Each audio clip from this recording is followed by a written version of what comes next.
नमस्कार, तपाईहरुलाई स्वागत छ नेपाल अनलाइन स्कुलको युट्युब च्यानलमा। र आज हामी लोकसेवा अन्तर्गतको one of the most important topic हामीहरुको ब्रह्माण्ड अर्थात युनिभर्स अनि सोलर सिस्टमको उत्पत्तिको बारेमा कसरी उत्पन्न भयो त, यी सबै जे जति कुराहरू हामी देख्छौं, ग्रह नक्षत्र ताराहरू कसरी यहाँ आएको अस्तित्वमा भन्ने विषयमा आज हामी चर्चा गर्न गइरहेका छौं।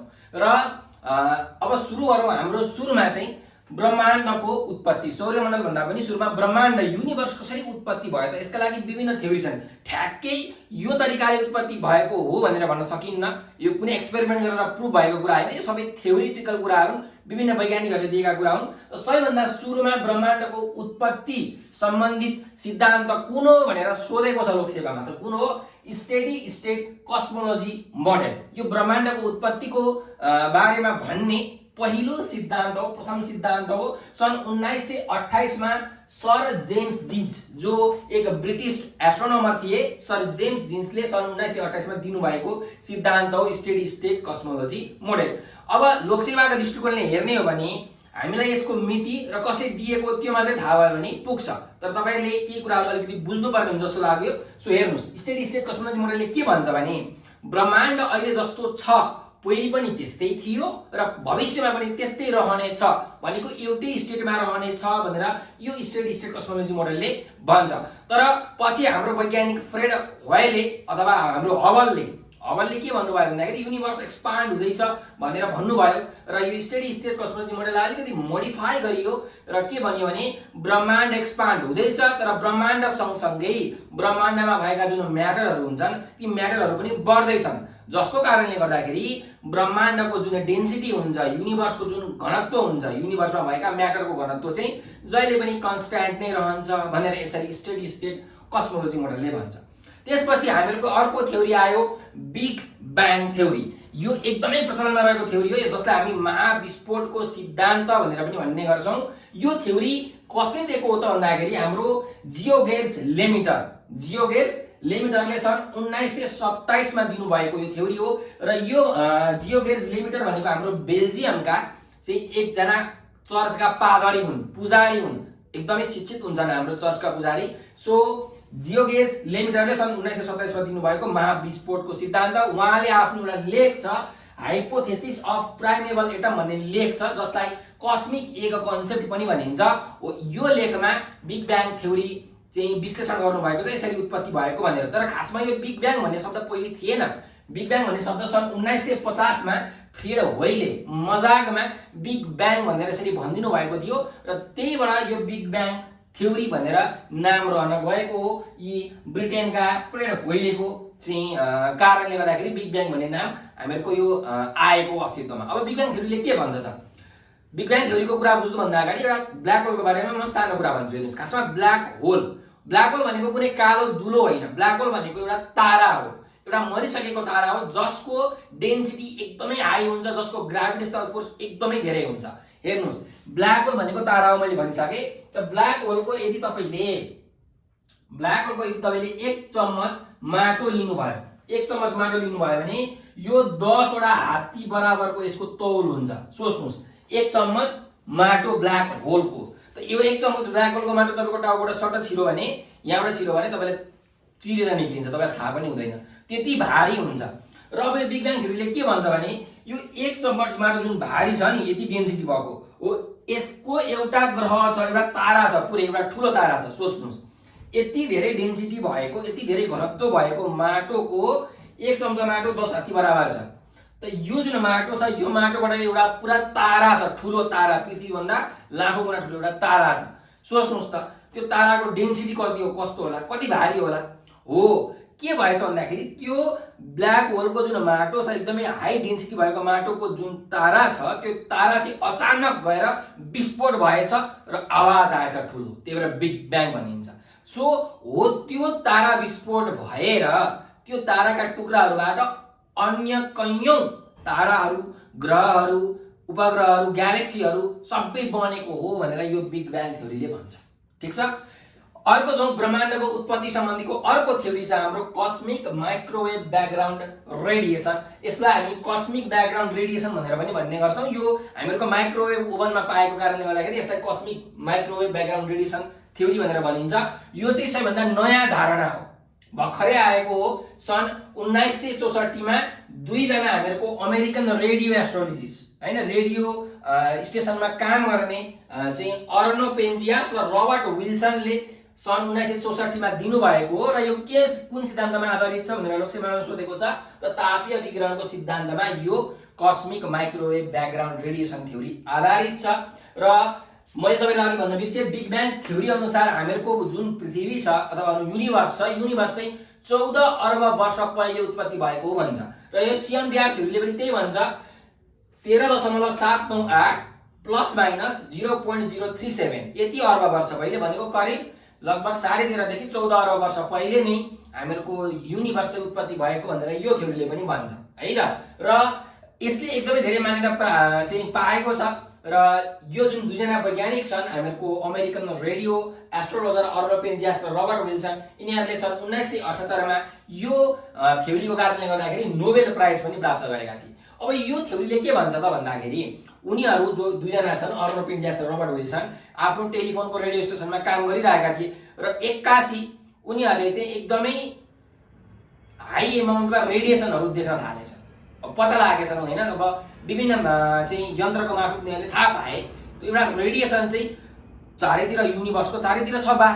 र त्यो जुन रेडिएसन छ त्यो रेडिएसन चाहिँ 3 केल्भिनको टेम्परेचर, हेर्नुहोस् एकदमै कम टेम्परेचर हो 3 केल्भिनको टेम्परेचर, 273 केल्भिनमा त पानी आइस भन्छ। त 3 केल्भिन भनेको एकदमै कम टेम्परेचर हो। त 3 केल्भिनको टेम्परेचरमा त्यो रेडिएसनहरू चाहिँ युनिभर्सको जतातिर पनि पाइयो र जता सबैतिर के पाइयो त बराबरी रूपमा पाइयो, काहीँ धेरै काहीँ थोरै होइन, सबैतिर बराबरी रूपमा पाइयो। र यो रेडिएसनको वेभलेन्थ भनेको 1 mm हुन्छ, यो जुन माइक्रोवेभमा पाइन्छ हो।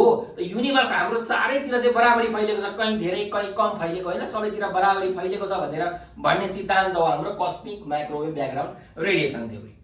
यो थियो हाम्रो ब्रह्माण्डको उत्पत्तिको बारेमा विभिन्न सिद्धान्तहरू। अब हामी जाउँ हामीहरूको यो सोलर सिस्टम अर्थात् सौरमण्डलको उत्पत्तिको बारेमा। त सबैभन्दा सुरुमा हामी कुरा गरौँ नेबुलर हाइपोथेसिस, जसलाई हामी ग्यासियस थ्योरी पनि भन्छौँ, ग्यासियस सिद्धान्त पनि भन्छौँ। यो कसले दिएको भन्दाखेरि हाम्रो इमानुएल क्यान्ट है, जर्मन एस्ट्रोलोजर इमानुएल क्यान्टले सन् 1755 मा दिनुभएको हाइपोथेसिस हो नेबुलर हाइपोथेसिस। अब यो नेबुलर हाइपोथेसिसले के भन्छ त भन्दाखेरि हामीहरूको युनिभर्समा सुरुमा केही पदार्थहरू थिए अरे, र त्यो पदार्थहरू ग्राभिटेशनल फोर्सको कारणले गर्दाखेरि, गुरुत्वाकर्षण बलको कारणले गर्दाखेरि तिनीहरूमा गति उत्पन्न भयो, तिनीहरू नजिक आउँदै गए र नजिक आएर ठोकिन थाले, तिनीहरूमा फ्रिक्सन भयो, घर्षण भयो। घर्षण भएको कारणले गर्दाखेरि तिनीहरूमा हिट ताप जेनेरेट भयो र तिनीहरूमा गति जेनेरेट भयो। यसरी बिस्तारै बिस्तारै ठोकिँदै एउटा नेबुलाको फर्मेसन भयो। नेबुला भनेको कुनै पनि भनौँ न ठुलो तारा छ, तारा विस्फोट भइसकेपछि जुन बाँकी रहेको कुराहरू हुन्छ, डस्ट पार्टिकलहरू, स्मोकहरू हो, त्यसको सङ्ग्रहलाई हामी नेबुला भनेर भन्छौँ। हो त्यो एउटा नेबुला बनेछ र त्यो नेबुलाको स्पिड अझै बढ्दै गएछ र यसरी स्पिड बढ्दै जाँदाखेरि त्यो बिस्तारै अब त्यसको स्पिडबाट घुम्दैछ। त्यो नेबुला अब घुम्न थाल्यो, घुम्दै एक्कासी के भयो त भन्दाखेरि झट्काले गर्दाखेरि त्यो नेबुलाको टुक्राहरू चाहिँ बाहिरतिर छरिन गएछ। त्यसको डेन्सिटी बढ्दै गएको थियो र एक्कासी छरिन गएछन् र छरिएर जुन गए ती ग्रह उपग्रह नक्षत्रहरू विभिन्न कुराहरू बने र जुन बिचमा बाँकी रहेको भाग छ त्यो चाहिँ हामीहरूको सूर्य भयो भनेर यो नेबुलर हाइपोथेसिसले भन्छ। तर तपाईँले यो कहानी याद गरिराख्नु पर्दैन, कन्सेप्ट बुझ्नुहोस् एउटा सानो कुरा र कसले दिएको हो, कहिले दिएको हो त्यो कुरा थाहा पाउनुपर्छ। अर्को छौँ टाइडल हाइपोथेसिस, जसलाई हामी भन्छौँ ज्वारीय सिद्धान्त। अब हेर्नुहोस् यो चाहिँ सूर्यमण्डल पुरैको कुरा हो, तर यहाँ चाहिँ सूर्य बाहेक अरू ग्रह उपग्रहको कुरा गरेको छ टाइडल हाइपोथेसिसमा।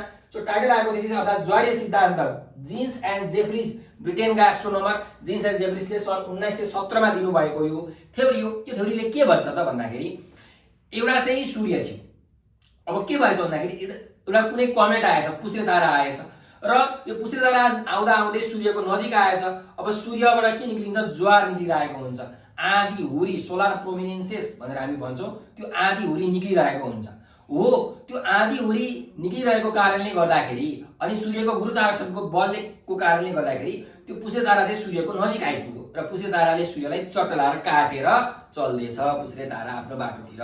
अब त्यो जुन काटिएको भाग छ सूर्यबाट, त्यो काटिएको भाग न त त्यो पुष्रे तारामा गएर जोडियो न फेरि सूर्यमा आएर जोडियो, यो पछि बिस्तारै बिस्तारै सौर्य ज्वारको कारणले गर्दाखेरि सूर्यकै वरिपरि घुम्न थालेछ र यसरी घुम्दा घुम्दै तिनीहरू बिस्तारै सेलाएर ग्रह उपग्रह नक्षत्रहरू बन्न थालेछन्, क्षुद्र ग्रहहरू बनेछन् भनेर यो थ्योरीले भन्छ टाइडल हाइपोथेसिस, ज्वारीय सिद्धान्त। याद गरौँ। अर्को छ हाम्रो इन्टरस्टेलर डस्ट हाइपोथेसिस अर्थात् धुलीय कणको सिद्धान्त। अब धुलीय कणको सिद्धान्तको पनि काम गरौँ त यो लगभग नेबुलर हाइपोथेसिस जस्तै कुरा छ कि सुरुमा अगाडि चाहिँ यो जुन सूर्य थियो, सूर्य अगाडि नै छ है, यो दुईटा थ्योरीमा सूर्य अगाडि नै छ, यो थ्योरीमा चाहिँ सूर्य थिएन है, यसमा पनि सूर्य अगाडि नै छ। अब ब्रह्माण्डमा जति पनि धुलो कणहरू छन् ती धुलो कणहरू चाहिँ सूर्यले आकर्षण गरेछ, आफ्नो ग्राभिटेसनल फोर्सले आकर्षण गरेछ र आकर्षण गर्दा गर्दै ती धुलीय कणहरू सूर्यको वरिपरि घुम्न थालेछन्, बिस्तारै बिस्तारै घुम्न थालेछ र घुम्दा घुम्दै ग्रह र उपग्रहहरू बन्यो भनेर हाम्रो यो इन्टरस्टेलर डस्ट हाइपोथेसिसले भन्छ, धुलीय कणको सिद्धान्त, जुन हाम्रो अटो स्मिथले, रसियाका एस्ट्रोनोमर अटो स्मिथले सन् 1949 मा दिनुभएको हो। त्यस्तै गरिकन अर्को थ्योरी छ विशाल ग्यास न्यारिकाबाट हामीहरूको जुन यो सौरमण्डल छ, यो विशाल ग्यास न्यारिकाबाट चाहिँ बनेको भनेको, एकदम न्यारिका भनेको पनि नेबुला जस्तै हो, एकदमै धेरै ग्यास र डस्ट पार्टिकलहरू स्मोक भएको एउटा भनौँ न केहीलाई हामी के भन्छौँ, संरचनालाई हामी भन्छौँ न्यारिका। त यो न्यारिकाबाट हाम्रो सौर्यमण्डल बनेको भनेर ल्याप्लेसले सन् 1796 मा भन्नुभएको हो, फ्रान्सका वैज्ञानिक हुन् यिनी। त्यस्तै अन्तिममा छ हाम्रो पृथ्वीको बनोट चाहिँ सूर्यमण्डलबाट भएको भनेर भन्ने वैज्ञानिक को हुन् त भन्दा हाम्रो बफन है, सन् 1749 मा फ्रान्सका वैज्ञानिक बफनले चाहिँ यो पृथ्वीको उत्पत्ति सौर्यमण्डलबाट भएको हो भनेर भनेका छन्। त यति हो हाम्रो तपाईको ब्रह्माण्डको उत्पत्ति र सौरमण्डलको उत्पत्तिको बारेमा कुराहरू। र विद्यार्थीहरूलाई कन्फ्युजन लाग्ने दुईटा कुरा मैले लेखेको छु, एउटा छ कस्मोलोजी, एउटा छ एस्ट्रोनोमी। कस्मोलोजीलाई हामी ब्रह्माण्ड शास्त्र अथवा सृष्टि शास्त्र पनि भन्छौँ, द स्टडी अफ युनिभर्स, ब्रह्माण्डको अध्ययन गर्ने विज्ञान हो कस्मोलोजी भने। एस्ट्रोनोमी अर्थात् खगोल शास्त्र भनेको आकाशीय पिण्डहरूको अध्ययन गर्ने के हो त, यो शास्त्र हो एस्ट्रोनोमी। बुझ्नुहोस् डिफरेन्स के छ एस्ट्रोनोमी र कस्मोलोजीमा। एस्ट्रोनोमी भनेको आकाशीय पिण्डको कुरा हो, युनिभर्समा विभिन्न आकाशीय पिण्ड छ, एउटा आकाशीय पिण्ड हो, तर यहाँ खाली भाग पनि त छ, स्पेस पनि छ, यहाँ विभिन्न रेडिएसनहरू पनि त हुन्छ हो, यो सबै कुराको अध्ययन गर्ने चाहिँ कस्मोलोजी हो, तर आकाशीय पिण्डको मात्र अध्ययन गर्ने चाहिँ एस्ट्रोनोमी अर्थात् खगोल शास्त्र हो। र हामीले बिर्सनै हुँदैन हामीहरूको निकोलस कपर्निकसलाई। अब हेर्नुहोस् पहिले के थियो भन्दाखेरि काम कुरो एउटा थ्योरी थियो जियोसेन्ट्रिक थ्योरी, जुन चाहिँ बाइबलमा आधारित थियो। यो थ्योरीले के भन्छ भन्दाखेरि जियो भनेको पृथ्वी हो है, सेन्ट्रिजम भनेको पृथ्वीलाई केन्द्रमा राखेर अरू ग्रहहरूले, सूर्यले पनि पृथ्वीलाई परिक्रमा गर्छ भनेर यसरी बाइबलको सिद्धान्त थियो, सबैजनाले यही कुरा मान्थे।